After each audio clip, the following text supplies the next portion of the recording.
You don't like it? I think it's cool. Yeah, sounds terrible. I think it's awesome.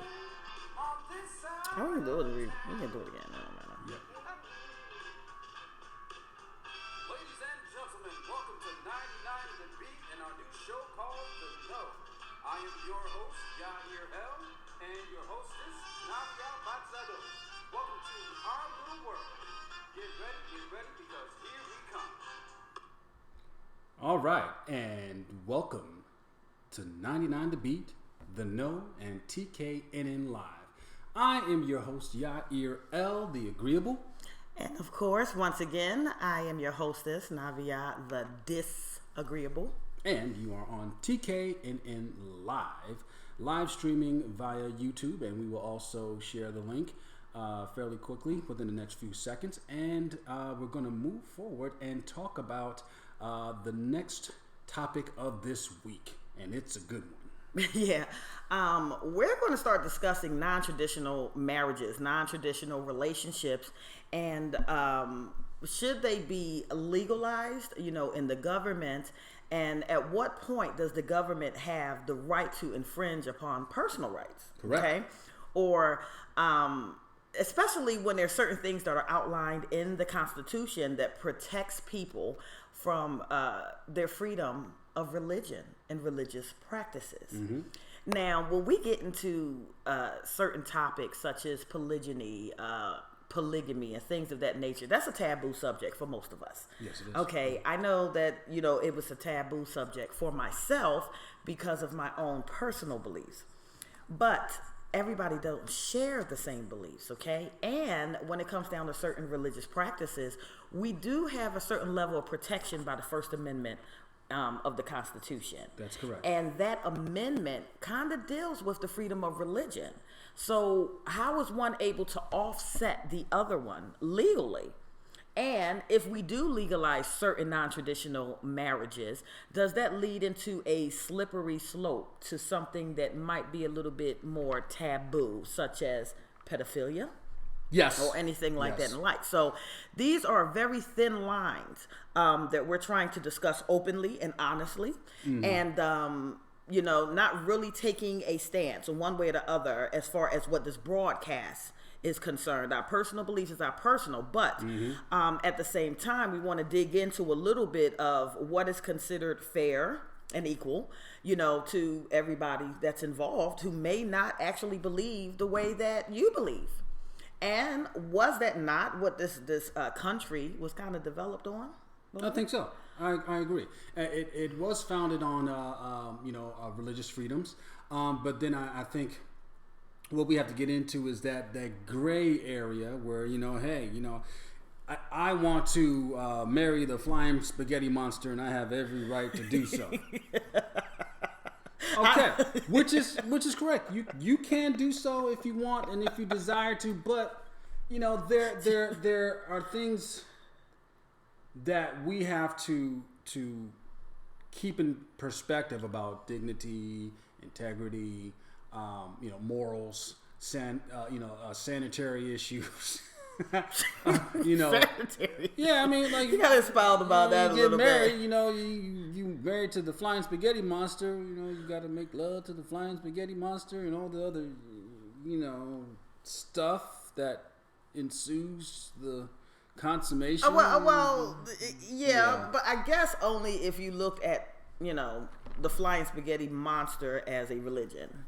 Would it fit in this kind of topic of conversation for today?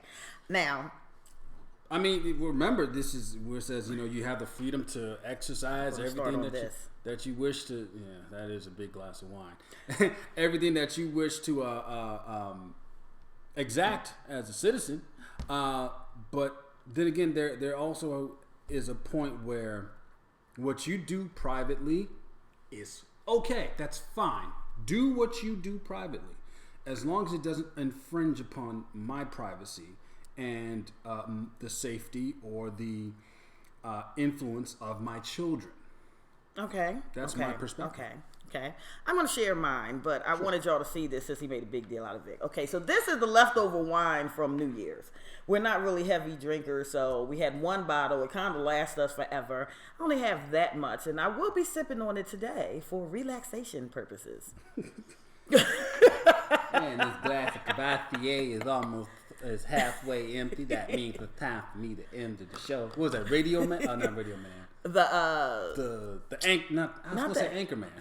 No. Good Lord. It was a funny movie, but I can't remember. He had the little smiley face on his butt cheek. Or something like that. Yeah. The ladies' man. The ladies man. That's it right there with the I'm gonna go ahead and run right now. Please do not be offended by it. Okay. Well, anyway, the reason why we decided to touch on this topic is because I came across a Facebook video. Okay. The Facebook video was eloquently spoken by Louis Farrakhan. Minister Louis Farrakhan. Get that right and before. it was, a brother had asked a question in the middle of his forum, and he asked him, was it legal, or lawful? I should say lawful, because we know that lawful and legal, they can be interchangeable, but they don't exactly mean the same thing. That is correct. When we're dealing with personal beliefs and religion. So he asked, was it lawful, according to the Quran, for a man in this land to have more than one wife? Oh boy! But this is also a common practice in the Hebrew Israelite community as well. Okay, but there's that fine line between having to obey the laws of the land and what your personal religions are. Yep. Now, I thought that the way that he handled that actual question was beautiful. I mean, I'm going to be honest with you. I don't see myself in that type of relationship or commitment, but that's fine. That's just me, okay? But he answered it from the standpoint of a Quran and how he went about explaining what it was used for. And I want to get into it a little bit because it kind of mirrors what I believe that it was originally used for, too.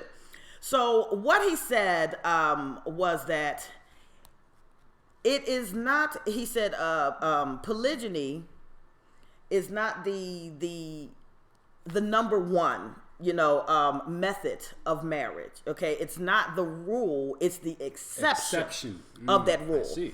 Okay, and what he was saying and explaining was, that the Quran had said, one is better for you if only you knew. And I'm paraphrasing it because I can't remember it verbatim. And he went on to explaining how, during the times back then when there was a lot of Islamic wars, and the men had to go out and fight these wars, they were leaving a lot of widows and children behind, okay? And these widows and children, they were left to fend for themselves because now let's remember that we're dealing with a time and age where, wives and children were heavily dependent on their spouses for provision. Simple provision.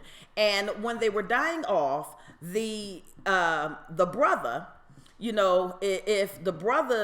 if a man's brother was to die off in war, then he obligated himself to take on his brother's wife, okay, and take on those children as a way of making sure that they are taken care of. And it was lawful in the Quran, according to Louis Minister Farrakhan, that they could only have up to four. Up to four wives, okay. Now, it was an expression of love, during that time where, the women didn't want to see other women, out there suffering or going hungry or something like that. And, it was a little bit more acceptable. But when we face reality, he also hit on that there's a lot of competition between women, and that in the Quran they was kind of teaching a lesson about it because you're supposed to actually treat every wife equally. Okay, but there's always a preferred wife. Okay, there's always a preferred wife, and when there's a preferred wife, there enters contention, the jealousy, competition, and things like that, and of that nature. Now, the man with wisdom will kind of see this as maybe an issue going forth and trying to keep a peaceful home. So he explained it that it was somewhat of the lesser of two evils because without it, now say that didn't happen, okay, according to the Quran, that, you know, they weren't allowed to have more than one wives, then that would lead to women, you know, having to play the harlot or prostitute themselves to possibly take care of their children, or that it would lead to women latching on to other women, which was not permissible, you know, according to the Quran and Allah. So therefore, the practice of polygamy was the lesser of two evils and was kind of accepted as a way to bring balance to something that was just disarray. Now, in the Hebrew Israelite community, there's some similarities, but we're not really practicing it on that level. The focus has not been, you know, the men dying off and things like that. It seems to be centered around what they're considering nation building. Okay, and nation building is, you know, the more wives that we have, the more children that we have, and we're trying to replenish the earth of black males that are constantly being incarcerated or killed off, or you know, gravitating to other black males and hindering the reproductive process of the family unit. Correct. But it's also that little harlotry type of thing that is going on, where the men feel like, you know, they're obligated. They are predisposed, so to speak, of not having the ability to stick with one wife or one woman.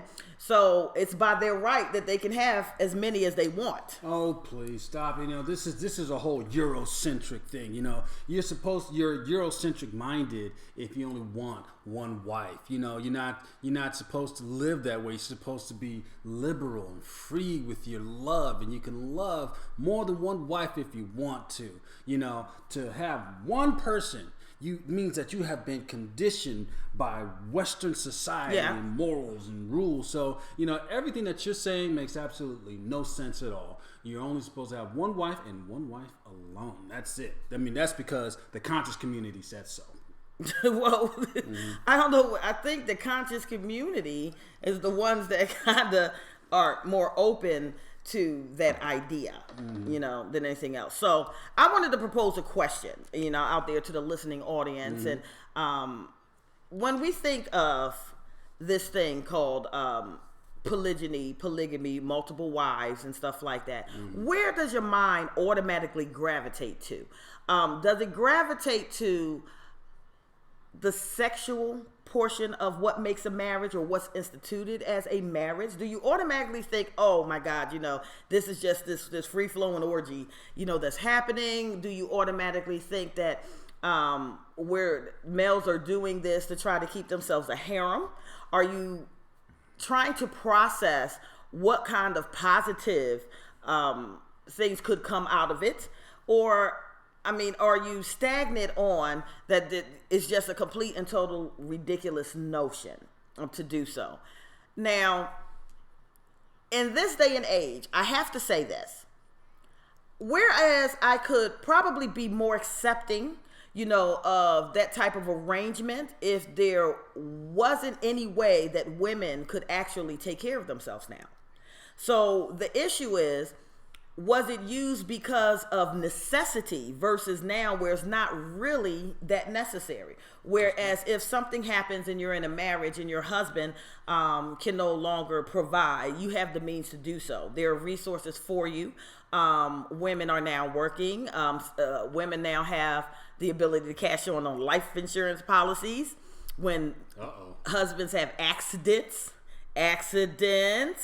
you know, husbands die every day. They die. Husbands die every day, B. And they leave their wives all of their money.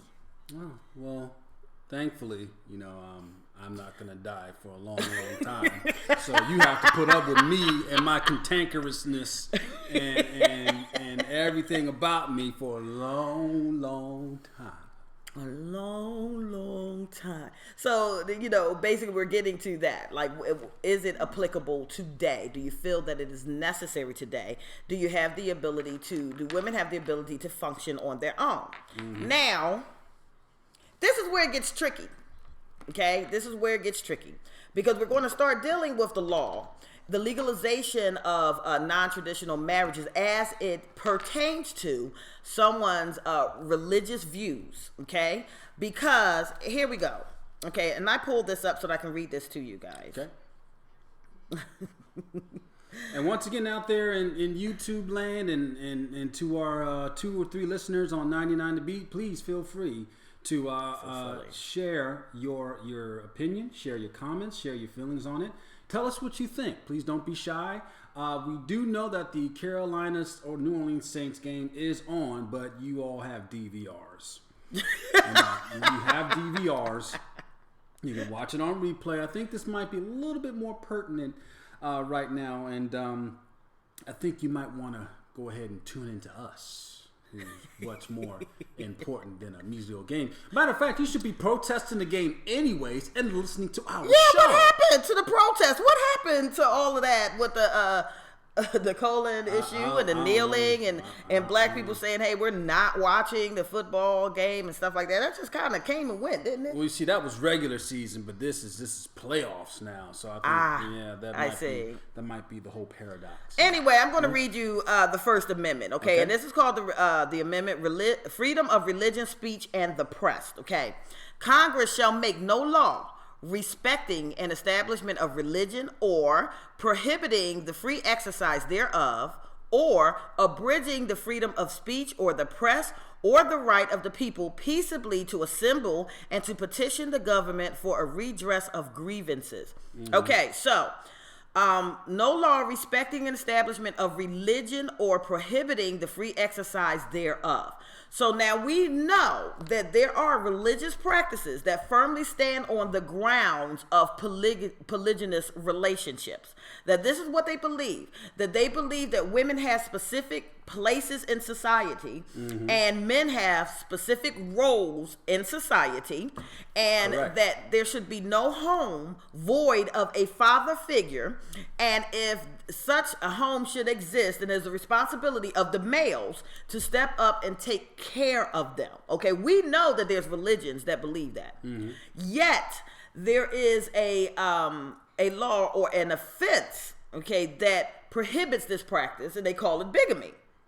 The interesting thing about bigamy is the way that it reads does give a little bit of leadway for a gray area to take place, because the way that the law actually reads as far as bigamy is this: the remarrying of another spouse while previously being married, and a lot of these cases are founded because one of the spouses didn't know. Correct. Okay, so they look at it as being terms of fraudulent, you know, also not to mention that, you know, our wonderful country of the United States has been founded on such beautiful Christian values, even though they're killing everybody and making slaves, but we're not going to deal with that right now. But these beautiful Christian values, it's going to be pretty much taboo. But if you really read in how the bigamy law stands, it doesn't really address an agreement or a contract between the parties that are actually involved. That's correct. So you had stated lack of knowledge. So the question is, if they know, or if they enter into a contract, maybe that means it's somehow acceptable. And if it's acceptable, then both parties are doing just fine. And both parties won't have any particular issues with what's going on having more than one wife. Okay.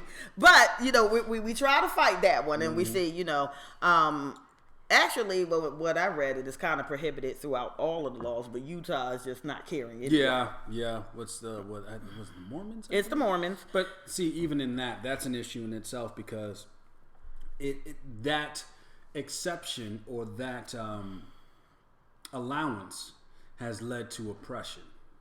Oh, please explain. Well, remember, there were these stories in which individual families were trying to flee Utah and flee these particular Mormon beliefs because they were being oppressed. Some of these women weren't allowed to have proper education. You know, they weren't allowed to speak up for themselves. They weren't allowed, equal rights under this whole statute of freedom of religion and expression. and they were under certain instances. Now, again, please, this is a generalization from what I've learned over time. Okay. That they would also marry very young. Yeah. As well. So now then that falls back into the category of, allowing, religious freedoms and religious expression, but also into things that are taboo. Now, the question is, what is right, what is moral, and what is just? Now, in getting into that, it also becomes an individual perspective. So now, where does the government lie? Where do we lie as a community? How far does this go in regards to your religious freedom and your religious belief? Now, what you stated sounds great. It is great. It can work. But you always have those one or two individuals that say, hey, it says here that it's constitutional for me to have more than one wife as long as you know about it. Go ahead and marry me and my wife, and we can make this thing happen. It did not say. Let me clarify that. But I'm just saying as a con man and manipulator, Okay. Because it does not say that you can. They what they're saying. The way that the law is formulated is they're lumping polygyny and bigamy together. I see. Okay, but because they have no real law to try to put it in there, so everything is kind of lumped into bigamy, right? Which is, you have to prove that you are divorced from one wife before you can add another one, and those laws started to come about because women were being duped, so a lot of times they were finding themselves in fake marriages because the person was already married. If something happened to their husband, but they weren't legally divorced from the previous husband, the estate and everything was given to the original wife, and these women were kind of stuck out there like, hey, what about me? Well, you're not lawfully married. Correct. So, but I have not read, in those amendments and stuff like that, where if 3 parties came before a magistrate, came before a magistrate, and a male and 2 females decide to go before a magistrate and say, this is a legal contract, okay? All 3 of us, both of us want to be this man's wife, okay? We have written up our own contract agreement of basically what will be grounds for divorce, this and that, how he would split up his assets in a will, say a will or something like that. And they presented that to the judge. In that manner, would it be honored, or would it still be looked at as bigamy? Because they're aware of it, because they know it. And can a person, they say contracts are contracts, and they're agreements that are written between people, period, right? All right, so rather we're dealing in business, rather we're dealing, in any areas of society, contracts are presented between the people who are agreeing to do so. And what you typically do in this case is you get a contract going, and then you get it legalized so it stays on the books. And once it stays on the books, then you have to honor that. What's in the case with 3 people trying to do that before a magistrate? Do they have to honor that? That's the question that I'm trying to figure out. And if it's a legal and binding agreement, I don't see why not. And forgive me because I'm looking off to the side, and I know everybody is watching our recording. But I remember a brother that was talking about marriage being a contract. So I'm scrolling through his timeline to see if there's any pertinent information that deals with that. And he has this great diagram that shows what the marriage license is supposed to be, which is the state being the primary party, the husband and the wife being the secondary party, and then, of course, God somewhere in magical mist. So now, the question is, if you have a primary party and a secondary party, who's to say that an additional wife can't be a part of that secondary party? That's true. That's the $1 million question. It's very simplistic, but I'm like, okay, well, if you can add 1 or 2 or 3, then I wouldn't see why this license or contract would not be invalid. I think that would also be left up to the magistrate or the judge. But then again, if they follow the law and they know their constitutional rights, they know the amendments, then I don't think that would invalidate the fact that the marriage could be polygynous under legal contract. Right. Right. That's a good question. And something that we would have to further investigate. Now, the reason why I'm taking an interest into this subject it has nothing to do with me. It has nothing to do with my husband. It has nothing to do with me trying to push that type of agenda because, like, as I stated before, firmly I believe that, I'm content and I'm supposed to be with one husband, okay, one mate. That's it. And plus, I've always been the type that was kind of funny about sharing, and especially with something as intimate as a relationship is to me, okay? However, certain things becomes crimes, okay, when a majority of people might see something one way and there's laws that are presenting it, and so they have to find a way to sneak around it. Okay, correct. The same way with like marijuana, before the legalization of marijuana, in the States, people were constantly buying and selling and smoking and selling, and it was something, the war on drugs just couldn't win. So eventually it comes to a head and we have to legalize it. So in this day and age, what we're having to deal with is side chicks and side pieces and, all of these things because nobody has really answered the question effectively of can a person love two people at the same time? Do you want me to answer that question? I would love to hear you answer that question. I can answer that question easily. Yes. There you go. Yes, you can.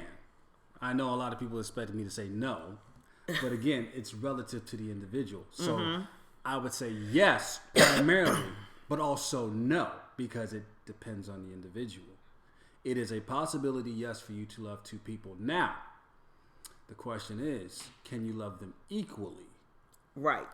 That's the big stipulation because you can have love for somebody, but then a different love for somebody else. That's right.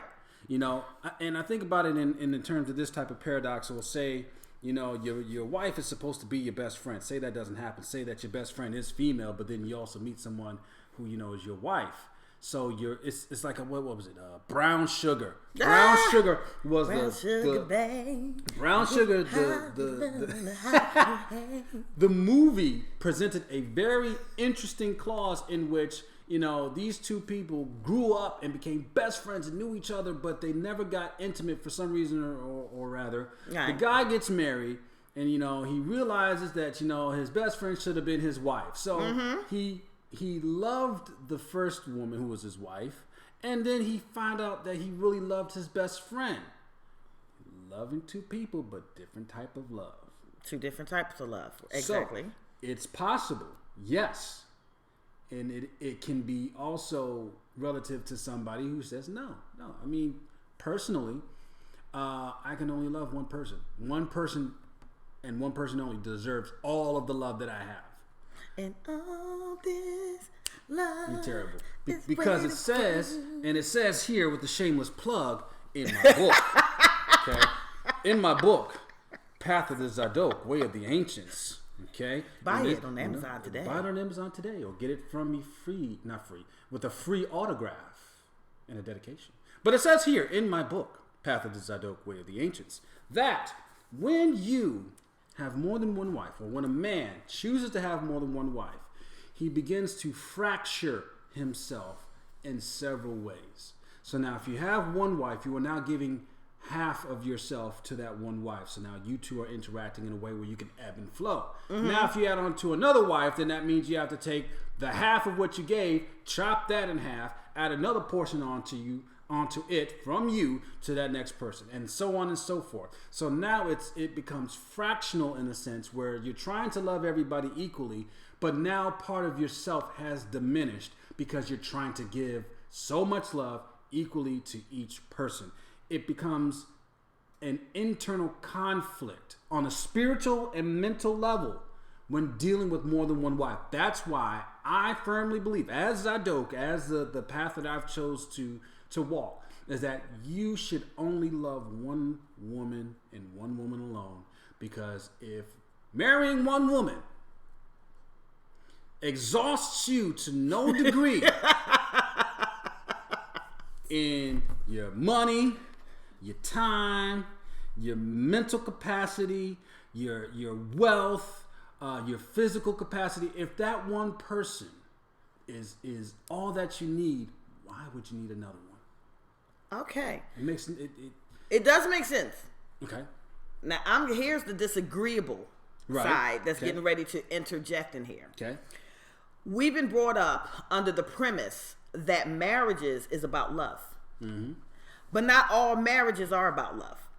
Correct. Okay, so there are a multitude of reasons why people might decide to get married. Of course, the main one that everybody wants to go for is the love and the adoration, and this is my partner, for life, and we're twin flames and soulmates and all of that stuff. But there are also marriages that are based off of business partnerships. Okay. Correct. There are marriages that are based off of, trying to set up or bridge two different nations together. Okay. They're more business arrangements. There are marriages that are set up for the case of wealth and prosperity. Okay. There are marriages that are set up because two people just don't want to be alone and they just basically want a companion.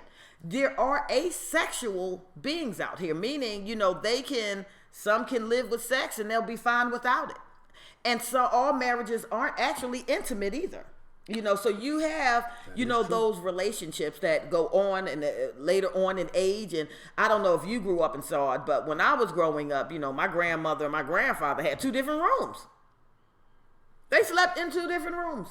In two different beds, okay? They were not together, but they were together. And they were life partners together. And they came downstairs and grandma made the breakfast and he ate and they sat around and they talked until Pop decided to go to bed. He would go to bed early and grandma would sleep on the couch.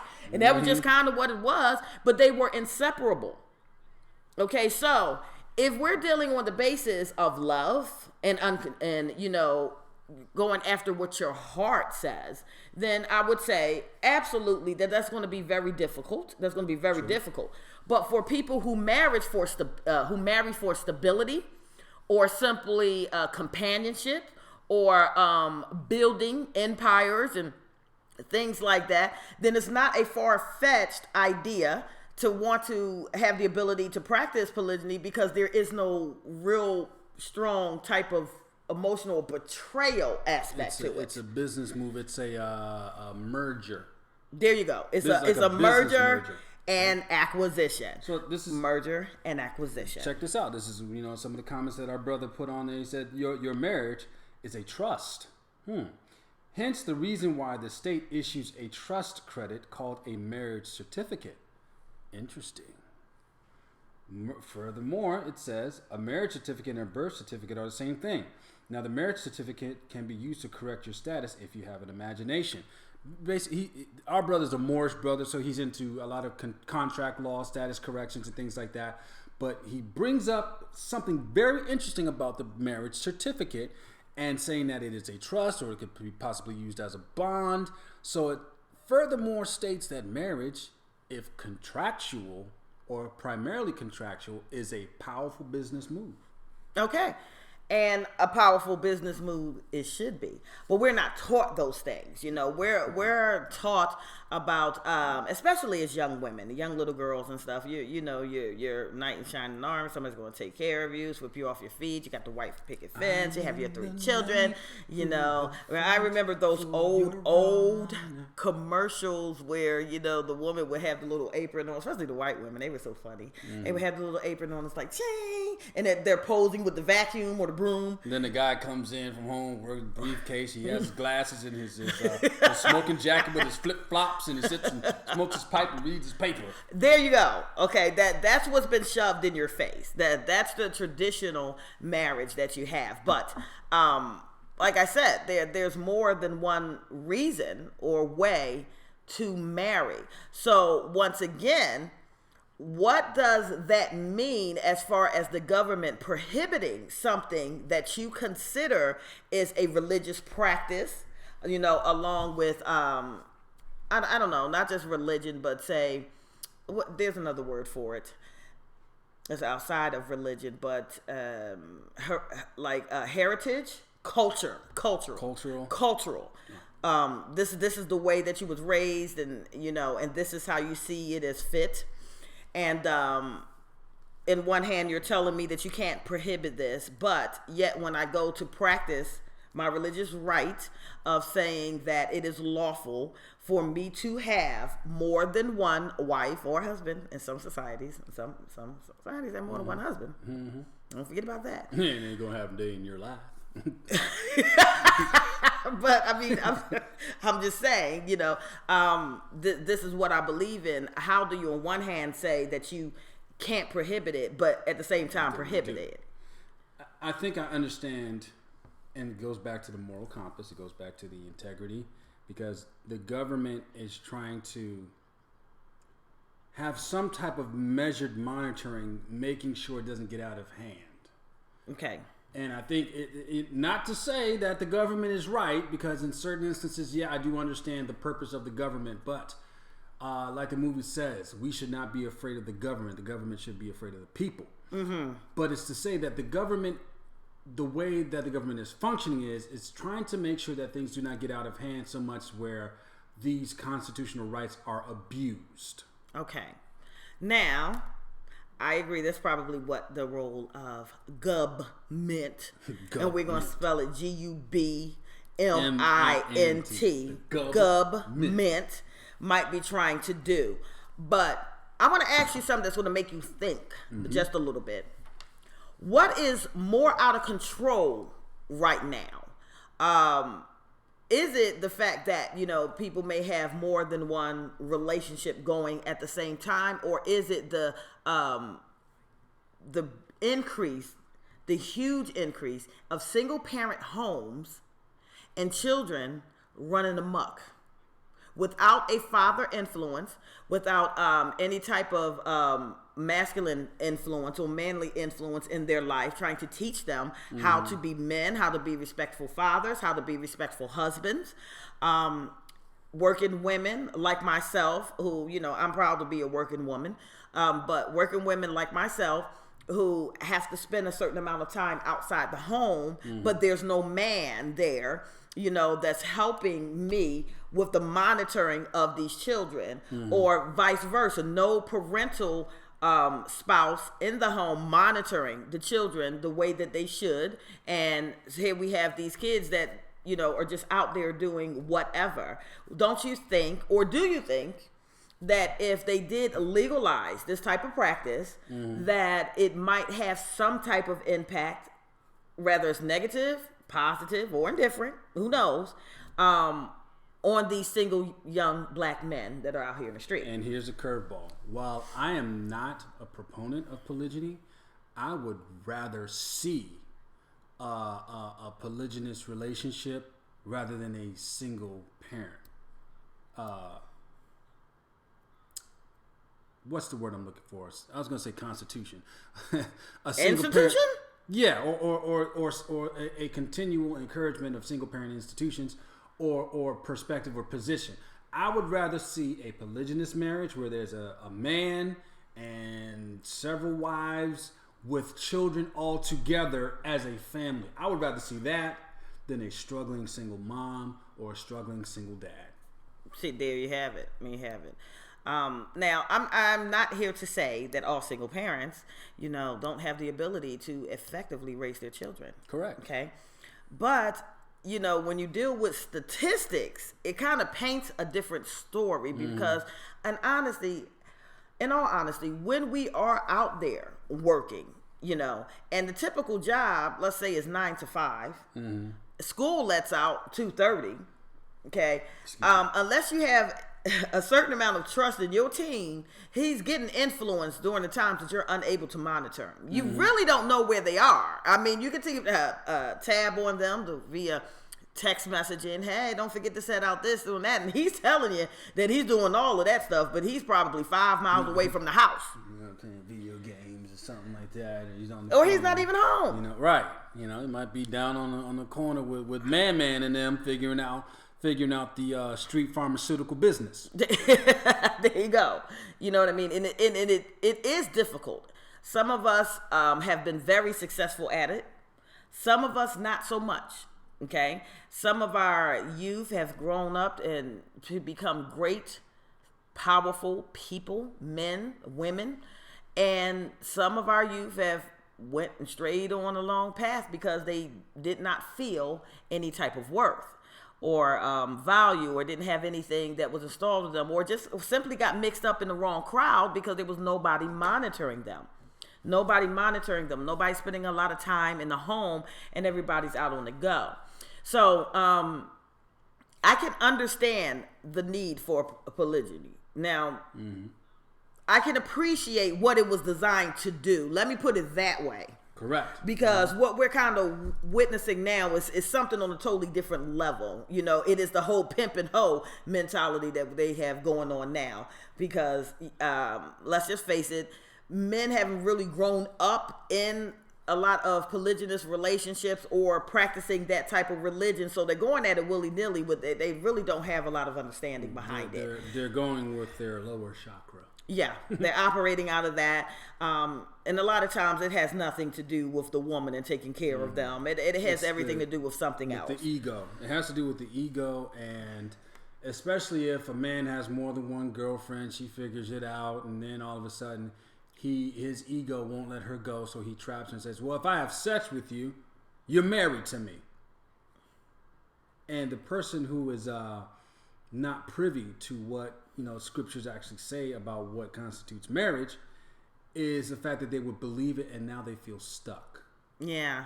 So then again, you have the upside of what polygyny is, and you have the downside of those who want to manipulate it for purposes that are unbefitting of the actual virtue that it has.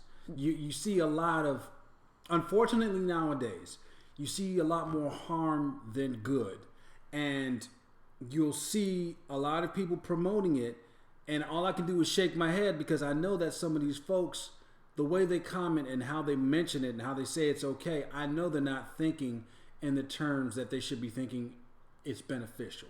You're just thinking that way primarily to have another notch on your belt, and to say if you're tired of one person, you can go to the next bed and hop in that one. Mm-hmm. Absolutely. Now, here's where I throw this huge curveball.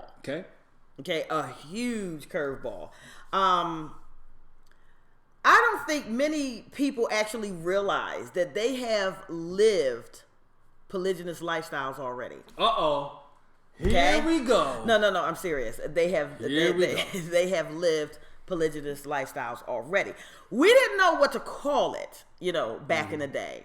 There's a lot of women that get highly offended when it comes down to understanding that their significant other is out with somebody else, doing something, or has another wife, or even the thought of it just drives some of us mad. The thought of it, I'm like, that is definitely not for me. But I gotta ask the question: how many women, young women, grew up with sugar daddies?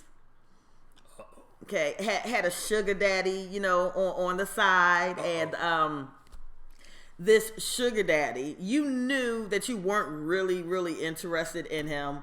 Some of you wouldn't even let him touch you. Some of y'all did let him touch you. That's a little bit of ew. They weren't supposed to touch you. Or that, but they weren't supposed to touch you, but they wanted to touch. But for the majority of the time, you found yourself in dire straits for whatever reason. Maybe you had a child and you couldn't feed him, and this, that, and the third, and you got old Willie. You got old man Willie down the street is looking at you. Mm-hmm. Old man Willie says he wants to take care of you. Hey, he's going to help you with your situation. But at the same time, maybe you had a little boyfriend. Maybe you had a little boyfriend that, you were hanging around with, messing around with, but he ain't had the money like that. And there was somebody that you was really genuinely interested in, but that other dude... You say, hey, you need them Christmas presents, don't you? Mm-hmm. that other guy, Willie down the street, had the means to help pay the rent. So you find yourself telling your little boyfriend or something like that, the person that you was interested in, oh, he's just a friend, or he's my uncle, or something like that. Oh, I'm not sleeping with him, I'm not touching him, and this, that, and the third. And you really are. You actually are. You really are. And some of y'all just led this old man down astray, though. You know, I'm not gonna say every last one of y'all was sleeping with these old men. And when I mean old, I'm talking about some of these men who you was in your early 20s or even your teenage years was like 50 and 60, you know, at that time. Some of them can even go as old as 70, and all they wanted to do was just be excited by you. Really gross. Now, just want to be excited. Just touch my leg. Just touch my leg. You no, go ahead, put the baby powder right here. You know, that type of thing. And you went along with that relationship for as long as you could. As long as you could get away with it, you allowed that to happen. Sorry, it's not funny. It's not funny. You allowed it to happen, and some of y'all know y'all allowed that to happen, okay? Yes. And but you never really thought in the idea of I'm being in two actual relationships at the same time. You know, I have somebody that is literally taking care of me, okay? And I'm messing with him for the need of provision. And at the same time, this is somebody that, you know, I'm attracted to. My heart is there. But face it, you know, how much money could that teenage boy have, you know, or that young adult have at that time? You know, he's just now building his career. Maybe he was still in school, you know. So you had the sugar daddies. Some of you women had more than one. Okay, some of you women had, you know, a lot going on. And not saying that you were whorish, because a lot of women that juggle multiple men doesn't necessarily sleep with multiple men. Okay, there's always one that they're kind of, you know, physically attracted to, that one that kind of does something for them, and the other ones are used for unmet needs. Yeah. Okay. Yeah. Now, if you look at that in terms of what polygyny could represent, then it wouldn't be that much of a shock to you to see men doing it as well. You know, there are men out here that had a relationship with their baby mother for years. Maybe that was their first high school crush or somebody that they loved, you know, and for whatever reason, y'all went your separate ways. Correct. Completely went your separate ways. But this baby mama still holds a special place in your heart. And number one, because they have your child. You know, you subconsciously always want to try to make sure that the children is okay. And if you loved her, at one point, you want to make sure she's okay too. But you don't know how to express that and still function in your current relationship with the woman that you have vowed to. And it's kind of difficult to say to the woman, you know, that you have made vow to, that you love, and that I need to make sure that Cheryl is fine. Or Cheryl went to the hospital. She got in a car accident. I want to go visit her. You know, or something to that nature, because you know that new woman is going to be like, what that got to do with Ray Ray? Exactly.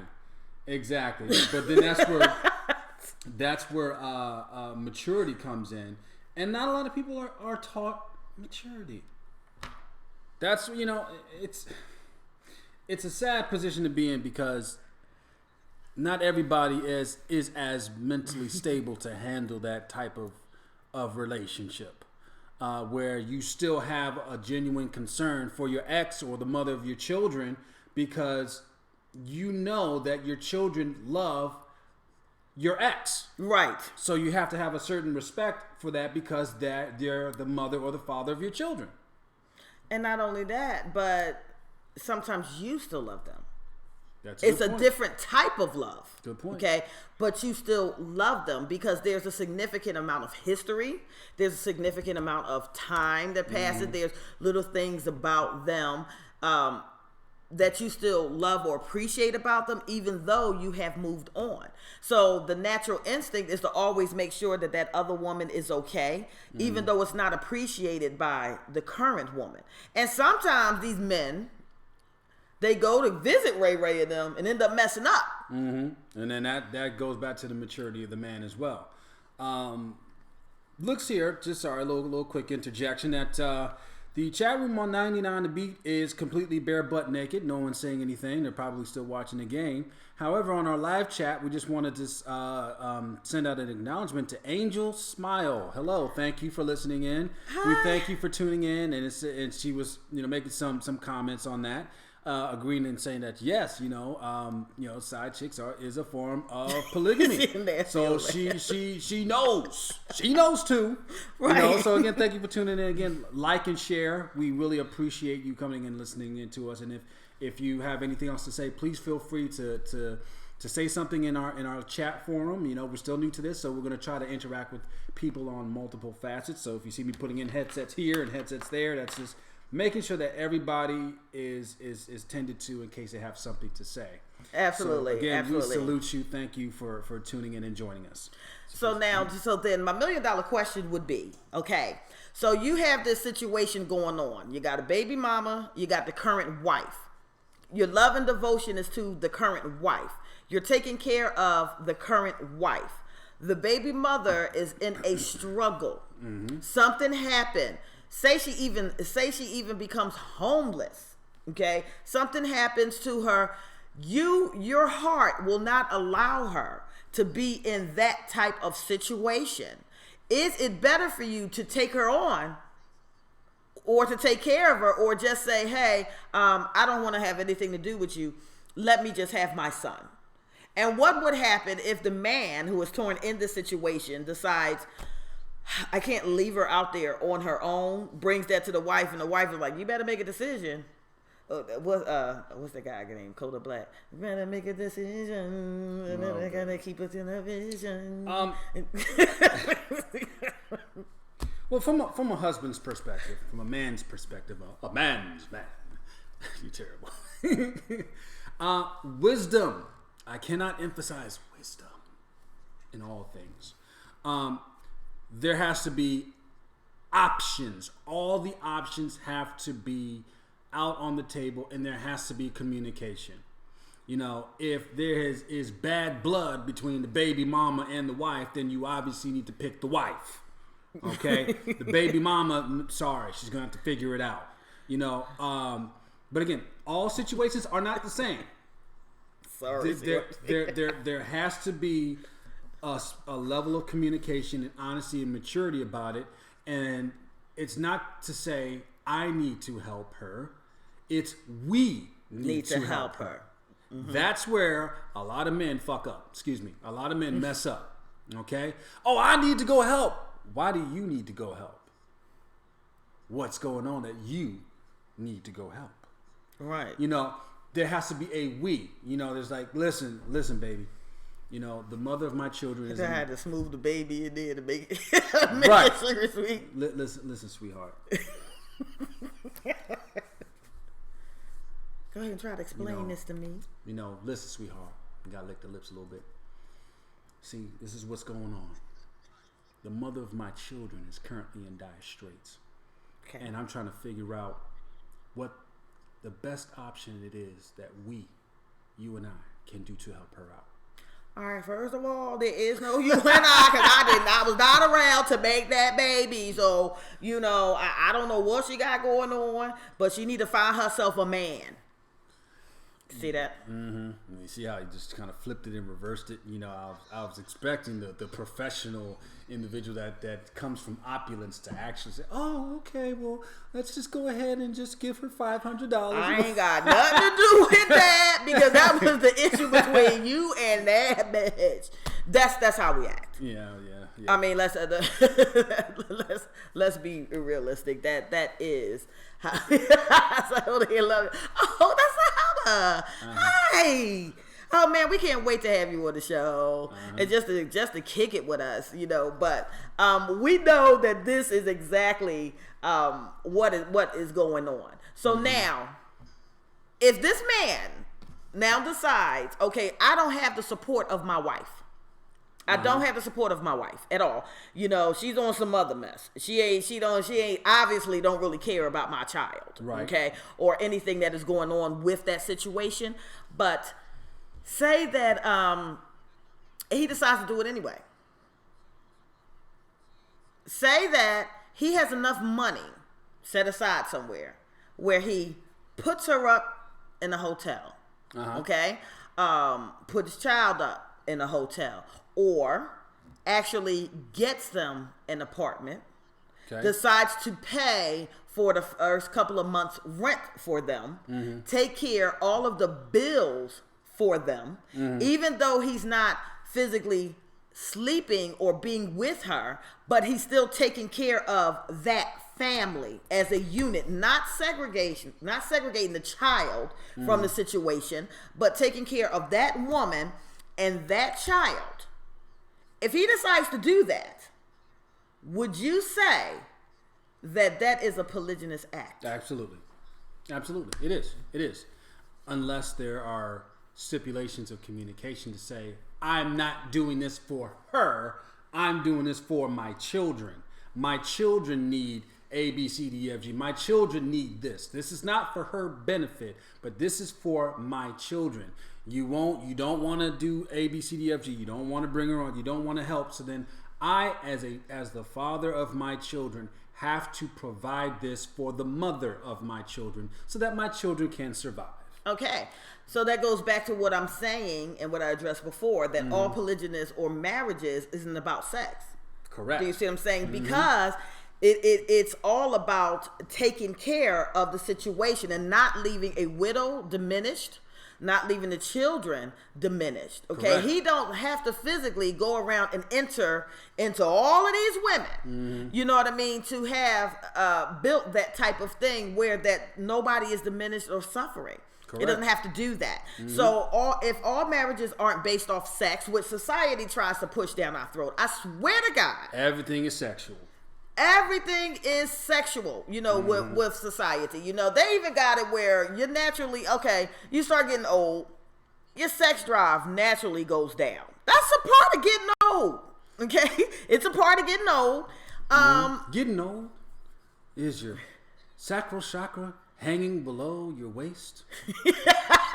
Try Cialis. Cialis will definitely help men with erectile dysfunction, so that the sacral chakra can rise back to the sacrum and the coccyx, in which you will have great enjoyment for at least 4 to 6 hours with you and your significant other. You gotta force yourself to sleep. Why can't you just grow old and just look at each other's genitalia and go, it still be okay. Fun while it lasted. We were wild when we were young. But now we're in our 70s, and now the only thing we really want to do is figure out who's going to take the trash out. Who's going to cook. How do we fuck with people? What's the grandkids doing? How do we piss off our children by blessing our grandchildren? Right, and giving them the things that we never gave our children. I mean, and those things are perfectly okay, because ultimately you want companionship. In any relationship that you are in, you want companionship. That's the most important part. And foremost, you have to visualize, can I grow old with this person? Okay? I like to do that little thing where I try to picture if somebody was paralyzed from the waist down, if I could still be in it. Why don't y'all do that and see what type of person you really are? Oh, yeah. They're paralyzed from the waist down. Can you still love them the same way? See, do that little test on yourself. Hey, what would happen if my wife became paralyzed from the waist down? Would I be cheating? Would I be into polygyny then? But then you might have to think, well, Dave Chappelle said, feet are always a different alternative. Oh, well, honey, I can't do anything. Well, okay, that's fine. Just put your feet together. That is so perverted. I'm sorry, but it was funny. It was funny, but it made sense. It made sense in a weird, perverted way. Like, I'm on my cycle. Like, oh, that's fine. I'm not laughing. I am not. I'm sorry. That's a sidebar. Sorry. Anyway, but it's to say, you know, if you're seeking companionship, there's ways around things, and there's ways to transcend certain desires, because companionship and spiritual connection is far more important than things that are physical. Mm-hmm. Far more important. So when you have that spiritual connection with something, with someone. I said something. See, here it goes the flying spaghetti monster again. But with someone, you know, you're not limited to those physical things. You transcend them. That's right. So, you know, I just wanted to throw that out there, you know, with dealing with the legalization of these types of union, because in some situations it might even be helpful. Okay, mm-hmm. It might be beneficial, but I don't think, you know, whether or not I agree with it or you personally agree with it is a moot point, because basically every individual are accountable for their own lives. Okay, that's correct. So we don't have to agree with that particular lifestyle, but the question should be: is it a criminal act? It's a criminal act when somebody. Why should it be?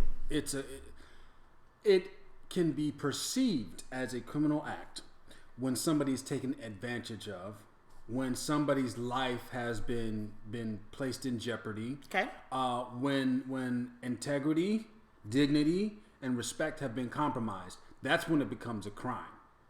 There it is. So getting into an arrangement where, okay, look, honey, I love you. I've given my vows to you. My ex is struggling. I want to help him. And I've even seen cases now. And I know I'm not the only one who have seen these cases, but I have seen cases where married couples would actually invite the exes in the house to stay with them when they were homeless. It ain't always work out well. Right. You know what I mean? It didn't always work out well. But that's a very mature and very my mind keeps going elsewhere when I'm trying to find a specific word, but it's a courageous aspect. It's altruistic aspect. That's what I was looking for. A virtuous, altruistic aspect to do so. But again, communication comes in. Like, listen, you know, we're taking you guys in, but please don't get the wrong picture. This is because this is out of the kindness of our hearts. You have a specific place in our hearts for you all, so we want you all to succeed. This doesn't mean that we want to you know, become intimate again. This is so that you get your shit together and then get the fuck out. Jesus Christ! I'm at a loss of words. I'm at a loss of words right here, beloved. Well, no, it's not. It's not that. It's not that mean. You want to switch? You want to be the disagreeable? Not let me be agreeable, because you're being pretty disagreeable. You've been pretty disagreeable for the last couple of shows. Cancer, you know, people are pissing me off. You know, you know, I have a very kind. It's supposed to be kids friendly. It's kids friendly. I don't know. I figured that we only should be able to. I didn't know our two to three listeners are actually kids, but. You know, if this we'll have more listeners as soon as I publicize it. I'm not publicizing it yet. Yeah, I know, but you know, just you know, we have it's a very strong 2 to 3 listeners. You know, and we appreciate them for listening to us. But you know, I just figured, you know, just like I'm sick of people that don't use common sense, I'm pretty sure they're sick of people that don't use common sense. And common sense says, if there is something that is empty, if there's something that needs to be replaced, if there's something that's out of balance, then something needs to replace that emptiness. Something has to act as a counterbalance to what is now uneven. So, with wisdom, knowledge, and understanding, then this can go forth to establish that balance. However, if the balance is already there and you think you need something else, then it creates an imbalance again. Mm-hmm. So now that's kind of where that comes in, and people know how to balance things. Unfortunately, the way society has curved things and shifted things around, all of a sudden they think for us, and we think it should be this way rather than that way. Up is down, left is right. blue is red and red is blue. We can't think for ourselves. And certain things that are common sense don't make sense anymore. I get you. And I get that you feel very strongly about that statement as well. Well, that's kind of where I get pissed off, because I see people say stupid stuff, post stupid stuff, say the most eloquent, deep comments off of something so stupid that they could have fact checked it, and seen that it doesn't make sense, but they agree with it. So I'm like, well, I don't get it. And then you try to wake people up to something of that nature, like what we're talking about with the legalization of non-traditional marriage, and say, oh no, it's the devil. Jesus Christ, really? It's the devil? Why? Why is it the devil? Because somebody else said so.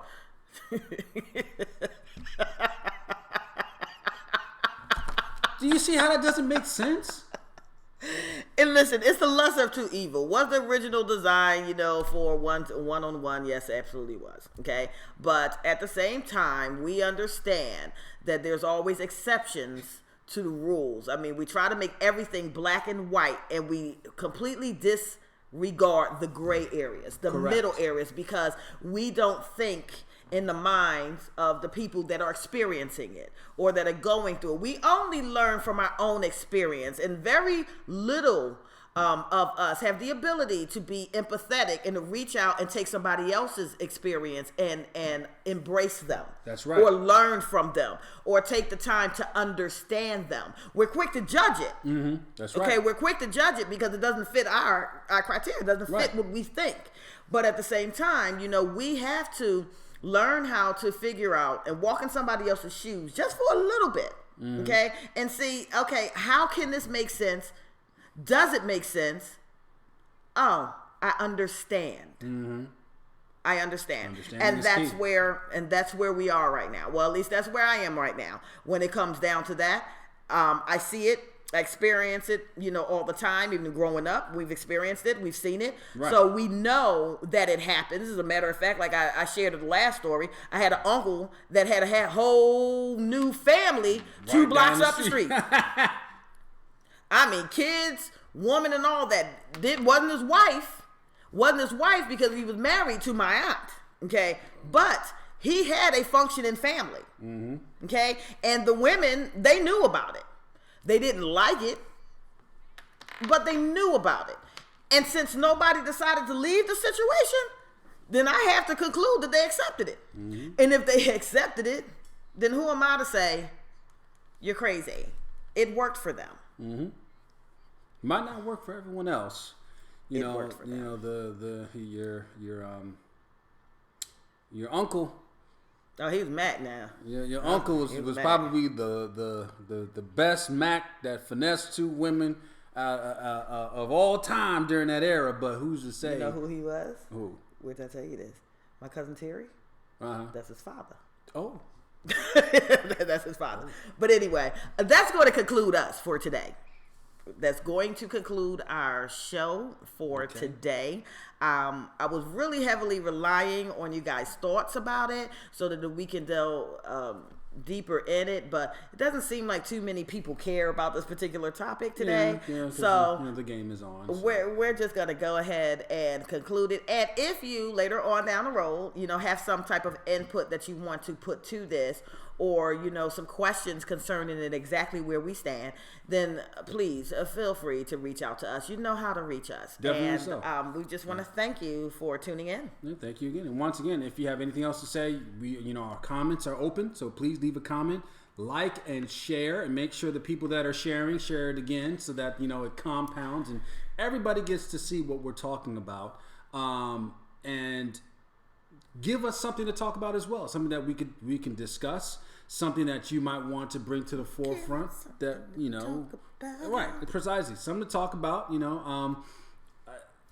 We are open to exploring things that needs to be said, need to be discussed on a platform of this nature, and we're continuing to build, so it's only going to get better from here. So once again, we're going to go ahead and we're going to sign off on 99 The Beat.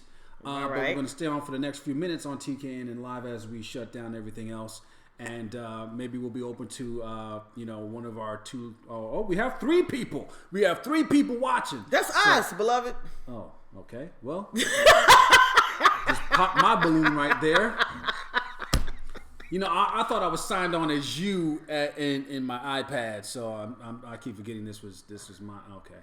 Well, there goes my egg on my face. And there you go, more egg on my face, and you know how I feel about egg on my face. Right. So, with that being said, once again, we thank you all for listening in. This is 99 The Beat. Our show is The Know. I am your co-host, Jair El the Agreeable. I am Navia, the Disagreeable. And this is TKNN Live. Thank you all for listening. Bye-bye. Bye-bye. All right. So now segueing into that part, we thank you again for listening in. Again, if you have any questions, we have our chat line open while I try to segue out of our other program. Again, please feel free, and then maybe you two want to interact or have any questions, and we'll kind of go from there.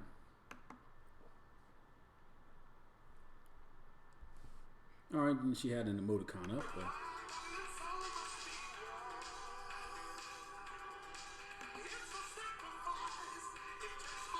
Oh, that's right. I need to stop that because then they'll talk about